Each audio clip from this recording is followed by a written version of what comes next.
are you to tell me what to do? I don't give a damn if you say you disapprove. I'm gonna make my move, I'm gonna make it soon. And I'll do it cause it's what I wanna fucking do. Cause all these opinions and all these positions, they come in millions, they blocking your vision. But no, you can't listen, that shit is all fiction cause you hold the power. Hello. Warren Buffett has a saying about investing. There are 2 rules of investing. Rule 1, never lose money. Rule 2, never forget about Rule 1. Well, damn, that sounds easy, doesn't it? And depending on who you ask, they typically find a different meaning of these rules. Some say it means finding the right company, which appreciates over time. Some say it means not having a trade mentality and buy and sell frequently. Others say it's only about long-term investing, no matter what you choose. Well, my opinion is it's all of the above and a lot more too. My belief is that the majority of people shouldn't invest in single stocks and simply invest in broad, low-cost ETFs or a mix of ETFs. Here you could see my videos about the perfect portfolio and the returns it has given over time. Doing it this way, you mitigate almost every one of the problems typical investors face, like getting FOMO or constantly looking for the winners in single stocks or buying and selling all the time, listening to some people on YouTube pushing the new shiny thing. Uh-oh. Well, this is fairly difficult, at least if you don't follow the market and just follow the plan, which is investing regularly no matter what the market is doing. Consistency is key. Which statistically has proven the best performance? Remember the famous Warren Buffett bet? Warren Buffett bet hedge funds to invest $1 million in a 10-year time frame, and the dear old Warren Buffett invested in the S&P 500 and won with a large margin over the active fund manager, who even had the advantage of hedging in the 08-09 crash. So what's the point of this bet and the outcome? Well, there were a lot, but the main ones were Warren Buffett wanted to prove 2 things. Invest in broad ETF, preferably in the US, like the S&P 500. You don't have to do any work at all, you don't have to consider anything, you don't have to look at your portfolio, you will never get FOMO, you don't have to worry about winners and losers, just concentrate on buying consistently. And number 2, fees will kill your portfolio. Yes, most people don't really understand how much these fees actually amount to, and they will eat your portfolio. It is staggering to see what banks and managed funds, etc. steal from your gains. The great Jack Bogle, may he rest in peace, he had his mantra and was one of the main reasons why he founded the Vanguard Group. As Warren Buffett said back in 2017 at the Berkshire Hathaway annual meeting and in several interviews, good old Jack did more for American investors as a whole than any individual I've ever known. A lot of Wall Street is devoted to charging a lot for nothing. He charged nothing to accomplish a huge amount. And that's quite true. Bogle helped bring investing to the masses through his creation of his index funds and founding of the no-nonsense, low-fee investing firm Vanguard Group. He preached a philosophy of steady investing and avoidance of market timing. And he did it without ever trying to capitalize on all of us small retail investors. He could have made billions, but he chose not to. As Warren says, for decades Jack has urged investors to invest in ultra-low-cost index funds, and in his crusade he amassed only a tiny percentage of the wealth that has typically flowed to managers who promise their investors large rewards, while delivering them nothing, or as in our example with the bet, less than nothing. In these early years, Jack was frequently mocked by the investment management industry, and today, however, he has the satisfaction of knowing that he helped millions of investors realize far better returns on their savings than they would have otherwise earned. He is a hero to them and to me. Buffett even took his time at the Berkshire Hathaway meeting to acknowledge Jack Bogle and his achievements. Jack Bogle has probably done more for the American investor than any man in the country. Jack Could you stand up? There he is.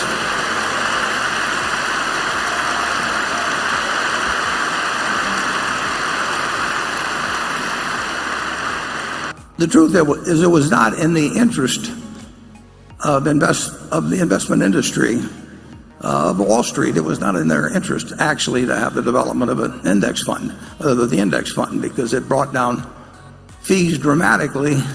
Index funds overall have delivered for shareholders a result that has been better than Wall Street professionals as a whole, and part of the reason for that is that they brought down the costs. So when Jack started, very few people, certainly Wall Street, did not applaud him, and he was the subject of some derision and a lot of attacks. And now I estimate that Jack, at a minimum, has left in the pockets of investors, without hurting them overall in terms of performance at all, gross performance. He's put tens and tens and tens of billions into their pockets, and those numbers are going to be hundreds and hundreds of billions over time. And this brings me to the main point of this video: fees, and how they are like an aggressive form of cancer. They eat your portfolio, and often without you even knowing or noticing it. How is that even possible, you ask? Well, let's look into the claim Bogle makes. If the average expense using a managed fund, and remember, it's not just the percentage written in the prospectus, there are a lot of expenses they don't list. So even if they write 0.8% in fees, they will have additional expenses, they're just hidden. Bogle says they will usually end up around 2%, but let's be very, very kind and say around 1% in annual fees. The important part here is the word annual. If you want to see what the additional fees are, see my old video about fees here. Let's do a simple calculation. If we were to invest 10,000 as a start and let them compound for 30 years, and the total annual expense is 1%, and let's just say the compound annual growth is 10%. That would give us these numbers.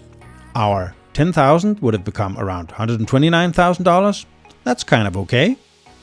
But the fees paid over these 30 years would be over $45,000. What? That means you would have lost 26% of your money. If there had been no fees, you would have had $174,500. That's crazy. That's crazy. I'm panicking. That little 1% fee would over time steal a quarter of your money? But wait, what would happen if we used a more realistic calculation and we invest regularly every month, thus incurring transaction fees, spread costs, etc.?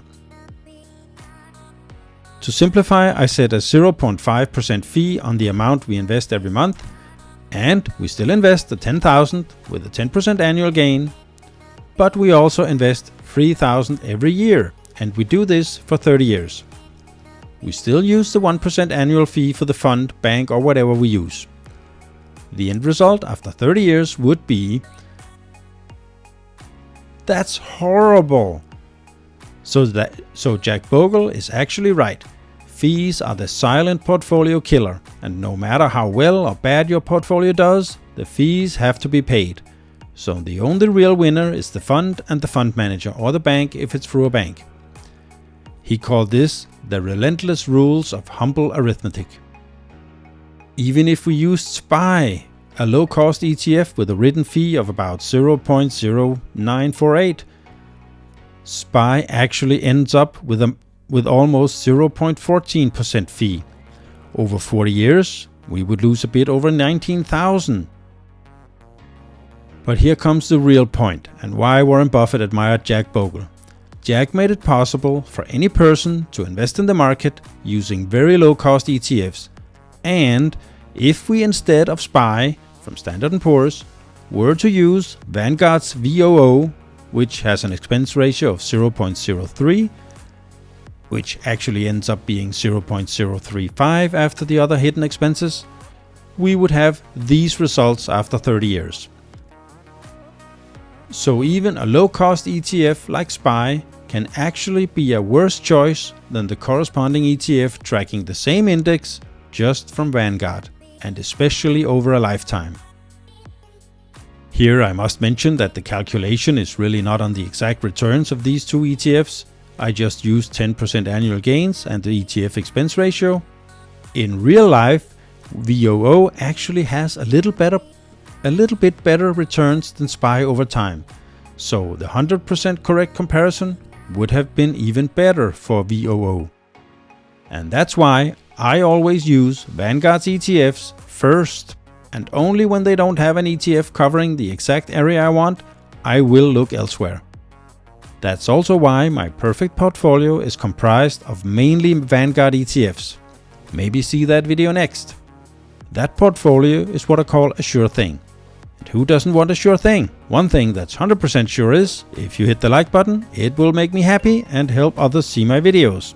If you even subscribe, well, then it's going to be even better. Thank you for watching all the way to the end. I hope you got some value of it. And remember, the best investment you can do is in you. The more you learn, the more you earn. Bye. I have a dream, that's all I need. I'll make it happen with some work and belief. Know what I want, so I'll take it on.